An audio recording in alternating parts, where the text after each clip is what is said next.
Budak Bayangan bab 331 Pengepungan Menara Merah 7. Laut gelap telah pergi, dan semua kengerian yang tinggal di kedalaman terkutuknya juga hilang bersamanya. Dunia bermandikan sinar matahari murni. Permukaan labirin tiba-tiba menjadi hidup dan cerah, dengan bayangan gelap bersembunyi di bawah pilar karang merah yang bergerigi.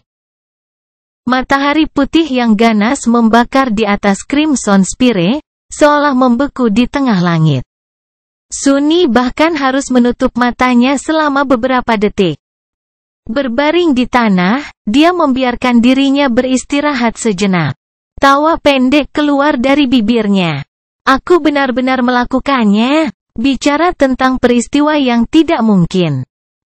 Sayangnya, dia belum bisa benar-benar beristirahat. Pertempuran belum berakhir. Gerombolan makhluk mimpi buruk belum dikalahkan. Dan di suatu tempat di Spire, Crimson Terror sendiri juga tidak bisa dikalahkan. Sambil menghela napas panjang, Sunni menenangkan diri dan berdiri. Mereka hampir sampai. Mereka hampir lolos. Sekarang, yang tersisa hanyalah melakukan satu dorongan terakhir. Bahkan jika itu akan menjadi yang tersulit belum. Melihat gundukan karang tinggi yang menjulang di atasnya, dia menyipitkan mata melawan cahaya dan mulai memanjatnya. Apakah selalu begitu cerah? Saat Sunni memanjat, dia memanggil rune dan meliriknya. Bayangan, marmer suci. Syukurlah. Dia tahu bahwa Sein baik-baik saja, tetapi masih ingin memeriksanya. Iblis pendiam itu telah rusak parah dan pasti akan menghabiskan waktu lama untuk memulihkan dirinya, namun keberadaannya tidak dalam bahaya. Kemudian, matanya meluncur lebih rendah, fragmen bayangan, 999/1000. Omong kosong. Sunni menggertakkan giginya. Dia secara bersamaan bersemangat dan takut untuk mencari tahu apa yang akan terjadi begitu dia memenuhi Sadokor. Itu pasti bermanfaat. Tetapi berapa biayanya? Apakah dia akan tertidur selama beberapa minggu, seperti yang dialami Sein? Atau tiba-tiba menjadi lumpuh di tengah pertempuran sengit? Seperti yang dialami Nevis setelah mengalahkan Gunlauk? Itu bisa menghabiskan nyawanya. Tidak seperti aku bisa melakukan apa-apa sekarang. Penuh kegelisahan, ia melanjutkan pendakiannya dan segera mencapai puncak pilar karang. Berdiri di atasnya, Sunni melihat ke arah tentara pemimpi. Sesuatu yang basah tiba-tiba jatuh di tangannya. Melihat ke bawah, dia melihat setetes darah mengalir dari kulitnya. Sesaat kemudian, yang lain jatuh di atas kain kafan dalang. Terkejut, Sunni mengangkat tangannya dan mengusapkannya ke bibir atasnya. Itu pergi basah dengan darah. Mimisan, apa-apaan? Kalau dipikir-pikir, mengapa dia merasa sangat lemah? Saat Sunni menatap tangannya dengan bingung, riak dahsyat tiba-tiba mengalir melalui bayangannya. Di seberang parit dalam yang mengelilingi pulau, sisa-sisa tentara pemimpi berada di jurang yang mengubah gelombang pertempuran menjadi keuntungan mereka. Beberapa menit yang lalu, mereka tenggelam dalam banjir air hitam yang naik dan serangan gencar tanpa henti dari gerombolan, tersesat dalam amukan badai dahsyat. Tapi sekarang, semuanya berbeda. Badai sudah tidak ada lagi. Dan laut yang gelap telah surut. Matahari bersinar terang di langit, menenggelamkan medan perang dalam cahayanya. Bermandikan di dalamnya, makhluk mimpi buruk tampak ragu-ragu. Hampir lamban. Namun, mereka tidak menyerah. Monster terus menyerang manusia dengan amarah yang membara, cakar dan taring mereka menuai satu demi satu kehidupan. Tetapi orang-orang yang selamat dari tentara pemimpi membayar kembali setiap kerugian 10 kali lipat. Disegarkan kembali oleh karunia keselamatan yang tiba-tiba yang menggembirakan, mereka menguatkan hati mereka dan berjuang dengan semangat, dan keinginan membunuh. Semakin banyak makhluk mimpi buruk jatuh ke pedang mereka, dan gerombolan itu sepertinya tidak ada habisnya lagi. The Sleeper tidak tahu mengapa badai mereda dan mengapa laut terkutuk mundur, tetapi keyakinan mereka pada Changing Star sekarang semakin membara. Dia telah berjanji untuk membimbing mereka keluar dari neraka ini, dan entah bagaimana, bahkan air hitam telah menyerah pada pancaran cahayanya. Kemenangan itu bukan hal yang mustahil lagi. Mereka praktis bisa merasakannya, tapi Nevis sendiri tiba-tiba tersandung dan memperlambat tarian pedangnya. Kerutan bingung dan khawatir muncul di wajahnya. Menghindari cakar dari kekejian yang menyerang, dia menusukkan pedangnya ke rahangnya, lalu melompat mundur. Bebas dari monster yang berkerumun selama beberapa saat, dia menurunkan pedangnya. Dan melihat ke langit. Jauh di atasnya, Kai masih hidup. Entah bagaimana, apa yang terjadi, dia telah menghabiskan begitu lama terbang dengan kecepatan yang mengerikan. Berjuang melawan angin yang menghancurkan, menghindari sambaran petir dan messenger spire yang terkutuk, mendorong batas tubuh dan pikirannya. Kelelahan mengejarnya sekarang, membuatnya sulit untuk memikirkan. Apalagi bereaksi. Dia benar-benar tidak enak badan. Seluruh tubuhnya sakit, dan penglihatannya perlahan menjadi buram. Perasaan lemah yang memuakkan merasuki tubuhnya. Badai itu datang entah dari mana, lalu menghilang tanpa jejak. Langit sangat menyilaukan. Itu melegakan. Tapi kekejian sialan itu masih ada. Setidaknya mereka tidak terlihat lelah lagi. Nyatanya, utusan Tuhan tampaknya berada dalam keadaan yang sama menyedihkannya dengan Kai sendiri. Dia ingin menyanjung dirinya sendiri dan berasumsi bahwa itu karena anak panahnya. Lagi pula dia telah melukai monster terkutuk itu berkali-kali. Tapi tidak, itu tidak masuk akal. Mereka tampaknya mampu menahan efek dari Blood Arrow sebelumnya, setidaknya untuk sebagian besar, jadi mengapa itu berubah sekarang? Sesuatu yang salah. Menggunakan matahari untuk membutakan musuhnya, Kai terjun ke cahaya dan berlari ke samping, menghindari cakar salah satu messenger. Atau begitulah yang dia pikirkan. Pada kenyataannya, itu tidak sempit sama sekali. Dia menghindarinya dengan banyak ruang tersisa. The Quiet Dancer bahkan tidak perlu terlibat. Apakah mereka tumbuh lebih lambat? Dengan perasaan gelisah yang tiba-tiba, Kai ragu-ragu sejenak, dan kemudian mengurangi kecepatannya untuk memperhatikan makhluk mengerikan itu. Apa yang dilihatnya membuatnya cemberut. Utusan Tuhan terlihat salah. Mata hitamnya yang seperti kaca tidak menentu dan tidak masuk akal. Mereka merembes dengan darah yang mengalir di bulu hitam seperti aliran merah. Ada dua aliran serupa lainnya yang berasal dari telinga monster itu.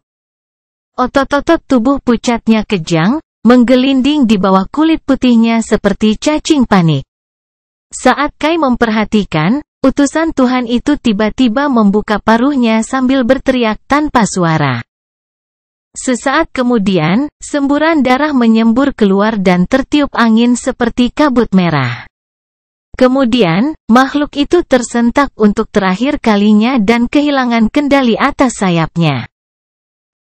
Bahkan tidak mencoba untuk mengoreksi dirinya sendiri, kekejian yang mengerikan itu jatuh. Kai tersentak dan membuka matanya lebar-lebar ketakutan.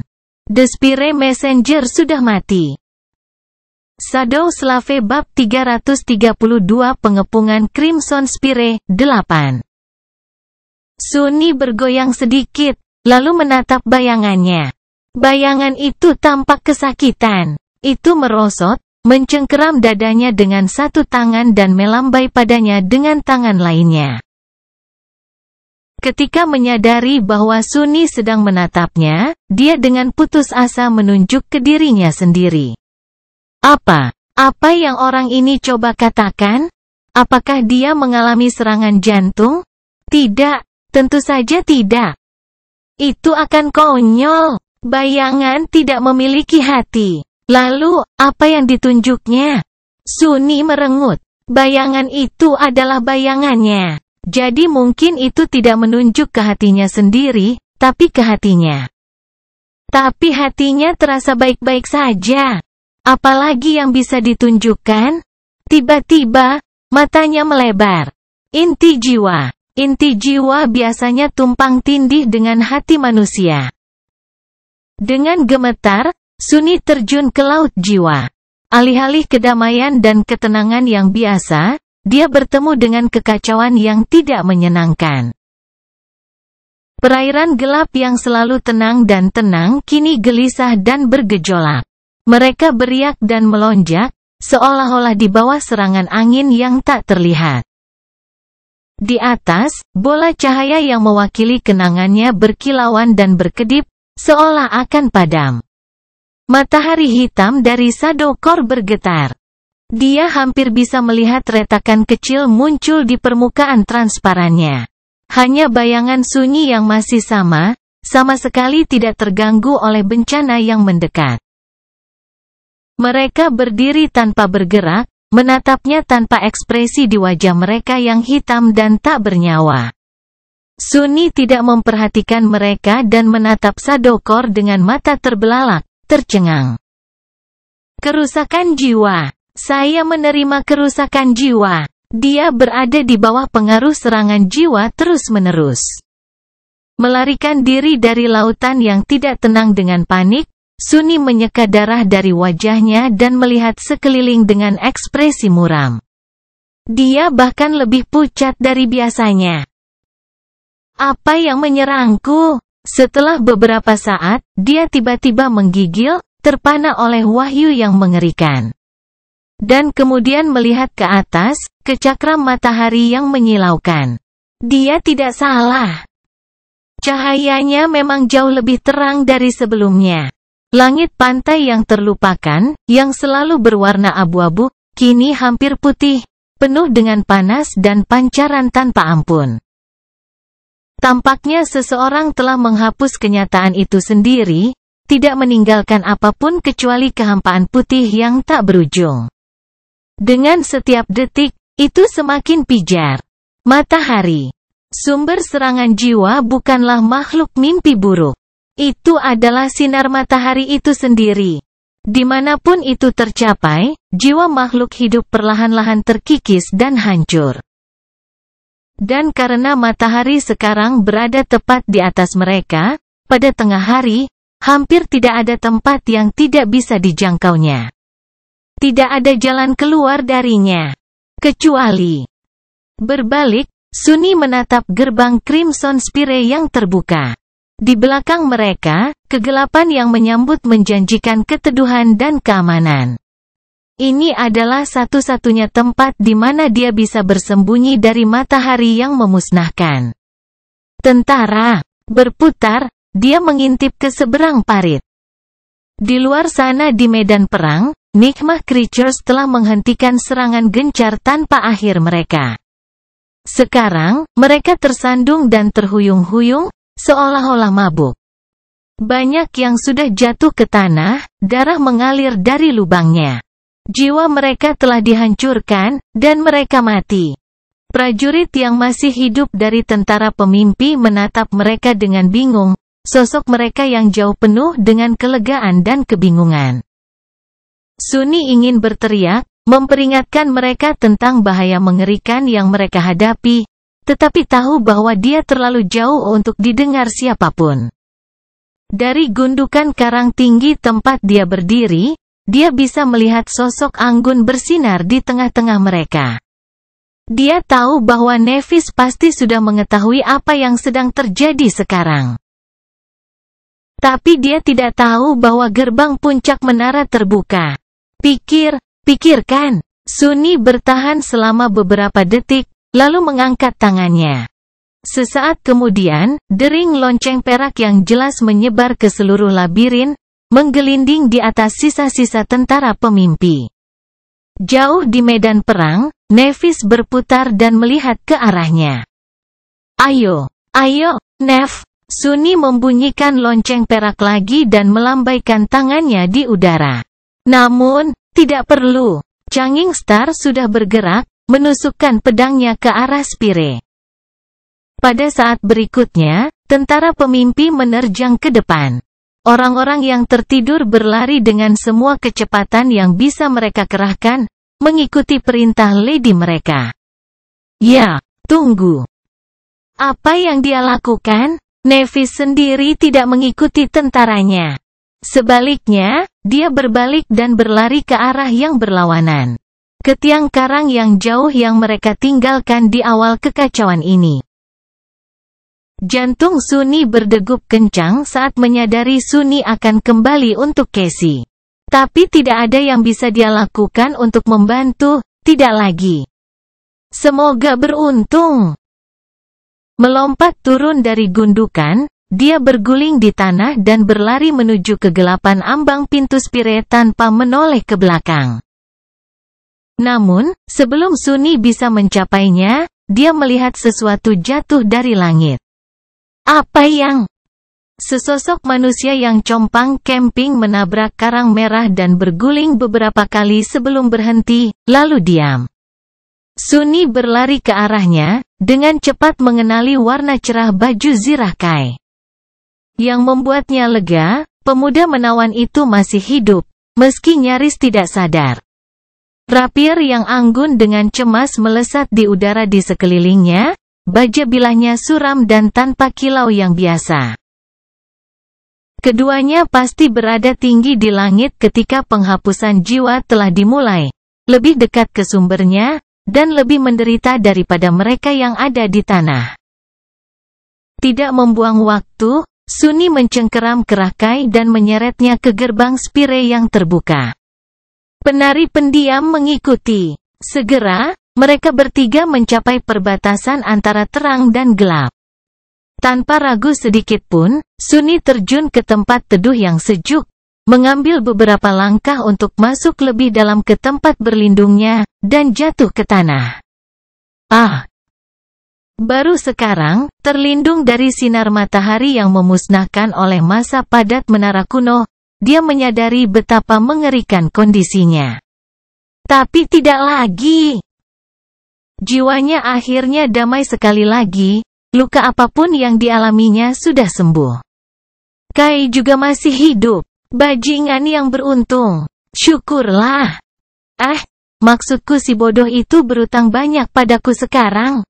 Terengah-engah, dia memeriksa pemanah yang tidak sadarkan diri, lalu duduk dan menatap pemandangan luar yang menyilaukan. Apakah yang lain akan berhasil? Beberapa detik kemudian, sesuatu tiba-tiba melintas di udara. Itu Caster, jatuh berlutut di dekat mereka. Dia melirik Sunni dengan mata lelah dan kemudian dengan lembut meletakkan slipper yang tidak sadarkan diri yang dia bawa bersamanya di tanah. Tanpa berkata apa-apa, keduanya kemudian menoleh ke gerbang Spire dan melihat ke dalam cahaya. Detik-detik berlalu dalam kesunyian yang menyiksa. Dan kemudian, siluet manusia muncul dari kecerahan. Dan kemudian yang lain, dan yang lainnya. Orang-orang yang selamat dari tentara pemimpi telah mencapai pulau itu dan berlari menuju kegelapan menara raksasa yang menyelamatkan jiwa. Segera, mereka melintasi jarak yang memisahkan mereka dari gerbang dan terjun ke tempat teduh. Sunni memperhatikan, sesuatu yang tajam bergerak di dadanya. Keabadian yang menyiksa kemudian, dia akhirnya melihat sosok yang dikenalnya dengan baju besi putih muncul di ambang pintu bangunan kolosal. Membawa Cassie, Nephis memasuki bayang-bayang. Dia yang terakhir datang. Melihat mereka dan kerumunan kecil slipper yang berkumpul di perbatasan antara gelap dan terang, Sunni akhirnya bisa menghembuskan napas. Mereka berhasil. Pertarungan untuk Crimson Spire telah berakhir. Sekarang yang harus mereka lakukan hanyalah menemukan gerbang yang tersembunyi di suatu tempat di dalam menara kuno. Dan selamat dari murka tuannya. Shadow Slave bab 333 di perut binatang. Duduk di lantai batu yang dingin, Sunni menarik napas dalam-dalam dan menatap orang-orang yang mengelilinginya. Semuanya kelelahan, terluka, berlumuran darah, kotoran, hampir tidak sadarkan diri. Armor mereka rusak dan robek, dan wajah mereka pucat pasi. Mereka duduk di tanah, terlalu lelah untuk bergerak atau berbicara, terengah-engah, dan menatap ke bawah dengan mata kosong. Ada begitu sedikit dari mereka yang tersisa. Tapi juga lebih dari yang dia duga. Sekitar 100 sleeper selamat dari pertempuran Crimson Spire. Mereka adalah yang terkuat, paling berani. Tapi kebanyakan, prajurit paling beruntung dari tentara pemimpi. 4/5 darinya telah dikeluarkan dalam pembantaian. Belum lagi sekitar 500 orang yang tewas selama perebutan tahta Bright Castle. 100 ini yang tersisa dari lebih dari 1000 manusia yang telah bertahan hidup di Forgotten Shore sebelum Changing Star tiba di kota kegelapan seperti pertanda bencana yang cemerlang. Seperti pembawa perubahan yang merusak. Tapi Sunni terkejut dan ngeri, sama seperti dia terkejut dan gembira. Dia dengan jujur berpikir bahwa jumlah orang yang akan berhasil sejauh ini hanya dalam 1 digit. Melihat sekeliling, dia mencari wajah-wajah yang dikenalnya. Nevis dan Casey ada di sana, tentu saja. Begitu juga dengan Kai. Evie merosot ke dinding, hanya mengenakan chiton putihnya, yang sekarang robek dan dicat merah seluruhnya oleh darah. Armornya sepertinya telah hancur total. Caster juga ada di sana, membalut luka dangkal di bahunya. Dibandingkan dengan orang yang selamat lainnya, anehnya dia tampak bersih. Namun, armornya juga rusak parah. Tampaknya kecepatan yang luar biasa pun tidak cukup untuk menghindari amukan gerombolan mimpi buruk. Seisan berdiri sedikit terpisah dari mereka, dikelilingi selusin handmaiden yang masih hidup. Wanita cantik itu terluka parah, kilau kulitnya dan matanya yang berbinar semakin suram dan redup. Dari apa yang bisa dilihat Sunni, dia hampir tidak hidup. Dia juga memperhatikan Aiko, yang sedang duduk di lantai, menyeka air mata dari wajahnya yang lembut. Tetapi ada juga banyak orang yang tidak dia lihat. Pemburu terluka yang menyambut mereka ke pemukiman luar setelah ekspedisi panjang mereka telah mati. Begitu pula Park, temannya yang acuh tak acuh yang bertanggung jawab mengubah Evie menjadi pahlawan rakyat dengan dongengnya. Penjaga cerewet yang menanyakan pendapat Sunni tentang siapa yang bisa membunuh harus kini sudah mati juga. Begitu pula pemuda yang mengira bicara dengan Sunni itu bikin pusing. Steph, raksasa besar yang bertanggung jawab atas pasar memori selama pemerintahan Gun Lauk, tidak berhasil. Mungkin inilah mengapa Aiko, temannya, sekarang diam-diam meneteskan air mata. Bahkan Gema, pemimpin pemburu kota kegelapan yang tak kenal takut, telah binasa. Sunni tidak tahu apa yang bisa membunuh pria yang tampaknya abadi itu, tetapi curiga bahwa perburuan terakhirnya benar-benar merupakan pemandangan yang menakutkan untuk dilihat. Sebagian besar orang yang dibawa Gema ke faksi Changing Star bersamanya sekarang juga sudah mati. Dan masih banyak lagi. Ketidakhadiran mereka menekan para penyintas seperti beban yang tak terlihat. Tapi mereka yang selamat tidak punya waktu untuk bersedih, setidaknya tidak sekarang. Mereka belum bebas dari mimpi buruk ini. Bahkan, baru saja memasuki perut binatang itu. Berpaling dari 100 penidur, Sunni melihat ke kedalaman Crimson Spire. Dulu, seluruh menara pasti berlubang, tetapi sekarang ada pertumbuhan karang di mana-mana di dalamnya. Mereka menyerupai air terjun darah yang membeku, seolah-olah sungainya pernah mengalir dari puncak Spire dan kemudian tiba-tiba berubah menjadi padat. Karena itu, sulit untuk melihat apa yang tersembunyi di kedalaman konstruksi Siklop. Lebih jauh lagi, bagian dalam menara diselimuti kegelapan yang dingin. Berlama-lama beberapa saat, Sunny memutuskan untuk tidak mengirim bayangannya untuk menjelajah. Crimson Terror telah membuktikan kemampuannya untuk menyakitinya, jadi dia tidak mau mempertaruhkan kesejahteraan penolongnya yang tak ternilai. Sebaliknya, dia melirik Neve. Changing Star mengintip ke dalam kecerahan yang tumbuh yang menenggelamkan Forgotten Shore. Saat ini, cahaya siang hari di luar hampir menyilaukan. Di wajahnya, ada ekspresi aneh berpikir. Saat Sunny memperhatikan, dia berbalik dan mengangkat kepalanya, melihat ke arah ujung Spire. Setelah beberapa saat, dia mengerutkan kening, dan kemudian menghadapi manusia yang masih hidup. Suaranya yang tenang bergema di kegelapan menara kuno, sudah waktunya untuk pergi. Kumpulkan kekuatanmu. Kita hampir sampai. The Sleeper menatapnya dengan mata lelah, cahaya harapan menyala di dalam diri mereka dengan kekuatan baru. Perlahan, mereka bangkit berdiri.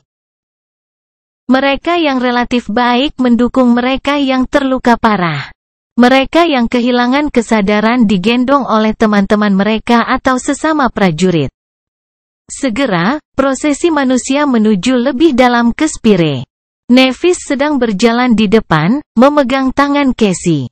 Entah bagaimana, Sunny berakhir berdampingan dengan mereka. Melihat kedua wanita muda itu, dia ingin mengatakan sesuatu, tetapi tidak ada kata yang muncul di benaknya. Sebaliknya, Neve lah yang berbicara. Melirik Sunny, dia ragu sejenak, lalu berkata, "Terima kasih. Telah membunyikan bel itu. Dan, untuk semuanya." Dia menatapnya untuk waktu yang lama, dan kemudian mengangkat bahu. "Tidak perlu berterima kasih padaku. Kita sekutu, bukan?" Dia tersenyum sedikit dan tetap diam setelah itu. Segera, mereka melewati penghalang karang dan mendekati pusat Spire. Di sana, laut gelap dipenjarakan di bawah segel gigi. Di depan mereka ada genangan air hitam yang luas. Permukaannya benar-benar diam dan datar, seperti cermin mengerikan yang terbuat dari kegelapan murni. Meskipun airnya buram dan tidak ada yang bisa melihat seberapa dalam sumur raksasa itu, Sunny merasa kedalamannya tak terbayangkan. Dia merasa bahwa itu mencapai kedalaman sedemikian rupa sehingga tidak mungkin memikirkan cahaya di sana. Saat mereka menyaksikan dalam keheningan yang khusyuk, riak halus menyebar di permukaan laut yang terpenjara. Seolah-olah berusaha keras untuk tumpah ke tepi kolam dan membebaskan diri. Namun, kekuatan tak terlihat yang menahannya terlalu kuat untuk diatasi. Bahkan untuk makhluk besar, tak terbatas, tak terbayangkan ini. Berpaling dari cermin hitam yang menakutkan, Sunny mengintip ke dalam kegelapan dan mengerutkan kening. Tersembunyi dalam bayang-bayang, jauh dari cahaya lentera manusia, sosok yang tak terhitung jumlahnya berdiri tak bergerak, menatap mereka. Shadow Slave Bab 334 Pedang Perak. Awalnya, Sunny ingin berteriak untuk memperingatkan semua orang. Tapi setelah mengamati sosok yang diam beberapa saat, dia berubah pikiran. Tersembunyi dalam kegelapan, golem karang yang tak terhitung jumlahnya menatap tanpa berpikir ke kejauhan. Mereka sangat mirip dengan makhluk yang dia lawan untuk mencapai Star Sigil, tetapi juga berbeda. Karena mereka bukanlah tiruan dari pahlawan kuno. Hanya salinan dari orang-orang biasa. Dengan demikian, mereka tidak akan terlalu berbahaya. Satu Sleeper bisa melawan lusinan dengan mudah, apalagi prajurit yang berpengalaman dan kuat dari Dreamer Army. Lebih dari itu, para golem tampaknya tidak bermusuhan. Beberapa dari mereka berdiri tanpa bergerak, sementara beberapa berkeliaran tanpa tujuan. Hal-hal yang menyedihkan dan kosong ini bahkan lebih tidak bernyawa daripada gema. Dia bahkan merasa bahwa mereka sebenarnya bukan makhluk, hanya manifestasi fisik dari kegilaan Crimson Terror, mungkin representasi dari jiwa yang rusak dan pikiran yang tersebar. Dia yakin bahwa masing-masing golem ini mewakili salah satu jiwa yang telah dikorbankan untuk matahari buatan dan pernah mengalir melalui wadahnya, menjadi bagian darinya selamanya. Ada ribuan dari mereka, dan bahkan lebih banyak lagi yang harus disembunyikan di suatu tempat yang tidak terlihat. Berlama-lama sebentar, Sunny memberitahu Nevis tentang penemuannya. Dia mengerutkan kening dan melirik ke kegelapan, lalu mengangguk. Kami akan berhati-hati. Sekarang setelah mereka memiliki pemahaman yang lebih baik tentang permukaan tanah Crimson Spire, menjadi jelas bahwa gerbang itu tidak ada di sana. Untuk menemukannya, sisa-sisa tentara pemimpi harus naik lebih tinggi. Tidak ada tangga atau mekanisme pengangkatan yang terlihat, tetapi untungnya banyak pilar karang yang berliku-liku cukup lebar untuk beberapa orang berjalan di atasnya, dan tidak terlalu curam sehingga membuat segalanya menjadi sulit. The Sleeper dapat menggunakannya untuk mencapai level berikutnya dengan mudah. Namun, begitu Sunny melangkah maju, Neve tiba-tiba menariknya ke belakang dan berteriak, semuanya kembali. Beberapa saat kemudian, seberkas cahaya menyilaukan jatuh dari suatu tempat di atas dan menyapu bagian dalam Crimson Spire, memusnahkan kegelapan yang tenang. Tidak perlu seorang jenius untuk menyadari bahwa sinar itu dijiwai dengan properti penghancur jiwa yang sama dengan sinar matahari yang mematikan di luar. Hanya yang ini yang tampak jauh lebih kuat. Itu juga berbeda. Meskipun gerakannya tidak menentu dan aneh, mereka jelas ditujukan pada masa penyerbu manusia yang kelelahan dan penuh niat. Bersembunyi dalam bayang-bayang. Dengan cepat, para penidur terjun ke balik pertumbuhan karang dan menekan diri mereka sendiri. Beberapa yang malang bertahan terlalu lama dan terkena cahaya. Mereka tidak berteriak atau meronta, hanya jatuh ke tanah. Hidup mereka padam dalam sekejap. Sisanya membeku, diliputi ketakutan yang mencekam. Sunny mendapati dirinya bersandar pada pilar karang yang agak miring, Nep dan Casey di sisinya. Dengan hati-hati melihat keluar, dia melihat sinar cahaya yang mematikan menjadi redup dan menghilang. Namun, sesaat kemudian, beberapa lagi jatuh dari atas, mengoyak kegelapan. Tapi itu belum semuanya. Dipandu oleh cahaya, masa golem karang tiba-tiba melonjak ke depan, bergerak menuju tempat persembunyian tentara pemimpi. Gerakan mereka, yang sebelumnya tanpa tujuan dan pikiran, sekarang penuh dengan niat jahat. Omong kosong. Beralih ke Nevis. Dia memanggil Midnight Sat dan bertanya, apa sekarang? Dia berlama-lama sebentar. Dan kemudian berkata dengan datar, seseorang harus menyerang Crimson Terror secara langsung untuk mengalihkan perhatiannya. Sunny tersenyum, merasakan deja vu yang kuat. Dan siapa itu? Changing Star menghela nafas dan mundur selangkah, memanggil pedang peraknya. Aku. Itu pasti aku. Dia mengerutkan kening, merasa sangat enggan untuk mengatakan kata-kata selanjutnya. Tetapi pada akhirnya, dia masih tidak bisa tidak mengatakannya. Apakah kamu gila? Itu Valen Terror yang sedang kita bicarakan. Nevis tidak menjawab, malah melihat ke atas. Seolah mencoba membedakan sumber sinar pemusnah yang menyilaukan. Sunny mengertakkan gigi dan menambahkan, baiklah, terserah. Katakanlah seseorang benar-benar perlu untuk mengalihkan perhatian hal itu. Tapi kenapa harus kamu sendiri? Karena kamu adalah putri hebat dari klan Immortal Flame? Jangan bilang kamu mulai percaya omong kosongmu sendiri. Neve memberinya tatapan aneh dan kemudian menggelengkan kepalanya. Tidak, itu hanya aku karena pedangku. Sunny menatap pedang panjang perak itu, bingung. Seumur hidup yang lalu, setelah pertemuan pertama mereka di Forgotten Shore, Nevis dan Casey telah memberitahunya tentang kenangan mereka. Pedang khususnya memiliki peningkatan yang sangat langka. Saya satu-satunya manusia di Forgotten Shore yang memiliki memori yang memberi mereka perlindungan terhadap serangan jiwa. Jadi saya satu-satunya yang bisa mendekati teror dan bertahan hidup. Sulit untuk berdebat melawan logika. Tetap saja, Sunny belum selesai menyuarakan keberatannya. Hanya saja Changing Star tidak memberinya kesempatan. Beralih ke Casey, dia memegang tangan gadis buta itu dan berkata, "Cas. Beri aku jubah sayapmu."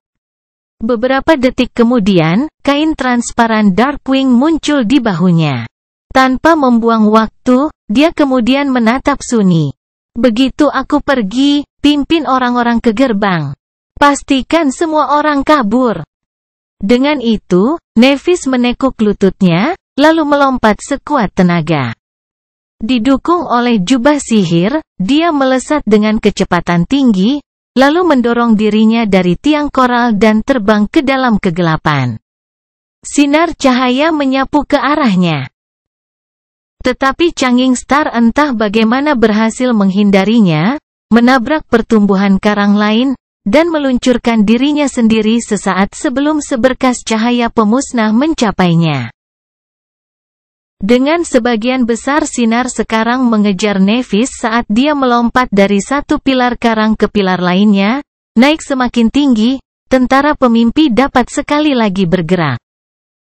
Sambil menggertakkan giginya, Sunny melirik ke 100 orang yang ketakutan dan berteriak, "Ikuti aku." Shadow Slave Bab 335 Pendakian. Sunny tidak pernah menyangka akan menjadi pemimpin bagi siapapun, apalagi bagi 100 orang yang putus asa.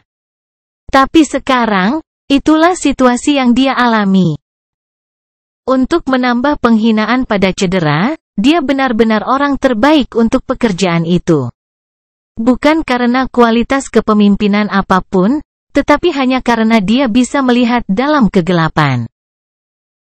Sekarang sinar cahaya penghancur jiwa dibawa pergi oleh Nevis, dia juga bisa membiarkan bayangannya bebas dan mengirimkannya ke depan untuk menjelajahi dan mencari gerbang. Jadi jika ada yang bisa memandu sisa-sisa tentara pemimpi ke sana, itu adalah dia. Bagaimana sih? Menyembunyikan kegelisahannya jauh di lubuk hati, Sunny tidak menunjukkan apa-apa selain keyakinan mutlak dan berteriak agar semua orang mengikutinya. Anehnya, Slipper melakukan hal itu tanpa menyuarakan keberatan apapun. Keyakinan mudah dikacaukan dengan kompetensi, saya rasa. Tentu saja, fakta bahwa dia berafiliasi dengan Changing Star dalam kapasitas tertentu sangat membantu. Bahkan jika kebanyakan orang tidak sepenuhnya yakin bagaimana dan sejauh mana.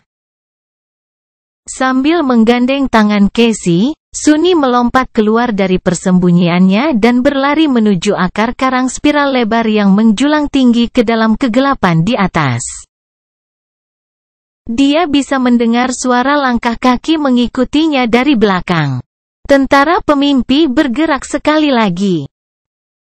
Melompat ke akar, Sunny mengirim bayangan ke depan dan melirik lautan golem karang yang mendekat. Masih ada waktu. Dia berlari ke depan, menggunakan pertumbuhan karang sebagai tangga. Sedetik kemudian, dia berteriak, "Yang di belakang. Siapkan senjatamu." Mereka melakukannya sementara barisan pertama penidur mengikuti Sunny. Hampir setiap orang punya waktu untuk memanjat akar pada saat golem pertama muncul. Sosok karang tersandung dari kegelapan, hanya untuk bertemu dengan kilatan pedang. Itu hancur seketika, hampir tidak memberikan perlawanan. Tapi sesaat kemudian, beberapa lagi muncul, lalu lebih banyak, dan lebih banyak lagi. The Sleeper menghancurkan gelombang pertama untuk membeli beberapa saat dan kemudian melompat ke Ruth, lalu melesat pergi, segera mengejar sisa yang selamat. Di depan mereka, Sunny ragu sejenak. Berkat bayangannya, dia tahu bahwa pertumbuhan karang lebar yang mereka naiki akan segera berputar ke atas pada sudut yang hampir vertikal dan tumbuh jauh lebih sempit. Untungnya, ada satu lagi yang melintasinya hanya beberapa meter di depan, dipisahkan oleh celah yang sangat kecil. Mengambil Casey, dia mengambil langkah maju dan melompat, mendarat di akar yang lain, lalu berbalik dan bergerak ke arah yang berlawanan dengan yang mereka tuju. Tapi tetap ke atas.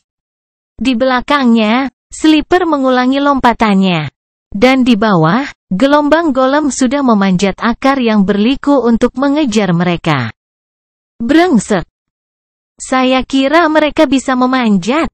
Dia berlari ke depan, berjuang melawan tanjakan yang curam, lalu tiba-tiba membeku dan melihat ke atas. Di sana, beberapa lusin meter jauhnya, sebuah galeri luas mengelilingi hamparan kosong Crimson Spire. Dan di atasnya, massa golem lainnya melonjak ke arah tentara pemimpi. Sosok bengkok yang tak terhitung jumlahnya muncul dari kekacauan karang merah dan bergegas maju, mencari jalan untuk menjangkau mereka. Banyak yang jatuh dari tepi galeri dan jatuh, meledak menjadi pecahan begitu mereka menyentuh lantai. Tetapi beberapa jatuh tepat di akar tempat dia berdiri.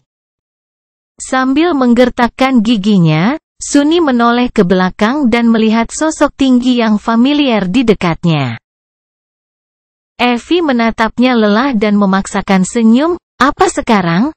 Dia meletakkan Casey di tanah dan dengan lembut mendorongnya ke arah pemburu wanita. Jaga dia untukku, oke? Evie melambaikan tangan, memberitahu dia bahwa dia mengerti. Sunny memperhatikan mereka berdua sejenak, lalu berbalik dan memanggil Midnight Sun. Beberapa detik kemudian, dia mencapai golem pertama dan menebasnya dengan pedangnya. Tubuh golem memberikan perlawanan, tapi tidak lebih dari makhluk biasa. Itu hampir hancur di bawah serangannya, dengan mudah runtuh menjadi tumpukan karang yang rusak. Lumayan. Anehnya, mantra itu tidak memberi selamat padanya atas pembunuhan itu. Seperti dugaan Sunny, benda-benda ini sebenarnya bukan makhluk hidup. Itu akan membuat segalanya sedikit lebih mudah.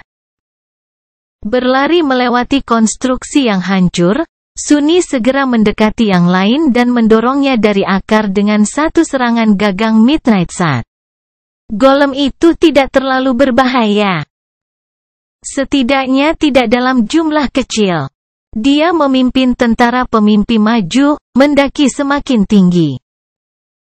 Setiap beberapa menit, mereka harus meninggalkan satu akar dan memanfaatkan yang lain, terkadang bergerak melintasi galeri batu yang terletak di sana-sini di dinding Crimson Spire. Di beberapa titik, barisan depan barisan manusia dan bagian belakangnya terlibat dalam huru-hara yang bergulung-gulung dengan lautan golem karang. Mereka yang berada di tengah hanya perlu mengawasi lapisan karang dan struktur batu di atas kepala untuk memastikan tidak ada yang jatuh menimpa mereka. Namun, pertempuran ini tidak terlalu mengerikan. Konstruksinya lebih lambat dan lebih lemah daripada manusia biasa yang wajahnya dimaksudkan untuk mereka buat ulang, belum lagi hampir sepenuhnya tidak berakal. Belum ada satu manusia pun yang jatuh ke serangan mereka. Itu bukan untuk mengatakan bahwa bertahan dari serangan golem yang tak terhitung jumlahnya itu mudah. Di suatu tempat jauh di atas, sementara itu, kilatan cahaya putih perlahan berubah menjadi satu halo yang terus-menerus dan bercahaya. Nevis mungkin sudah mendekati puncak menara kuno itu. Fakta bahwa tidak ada sinar pemusnah yang kembali menyerang para penidur berfungsi sebagai bukti bahwa dia masih hidup, mengalihkan perhatian teror dari mereka. Di mana kamu? Di mana kamu? Di kepala tentara pemimpi, Sunni memotong golem lain dan menekan kutukan. Di mana gerbang sialan itu? Dan hanya dengan memikirkan itu, bayangan itu akhirnya menemukan apa yang telah dicarinya selama ini. Jalan mereka kembali ke dunia nyata.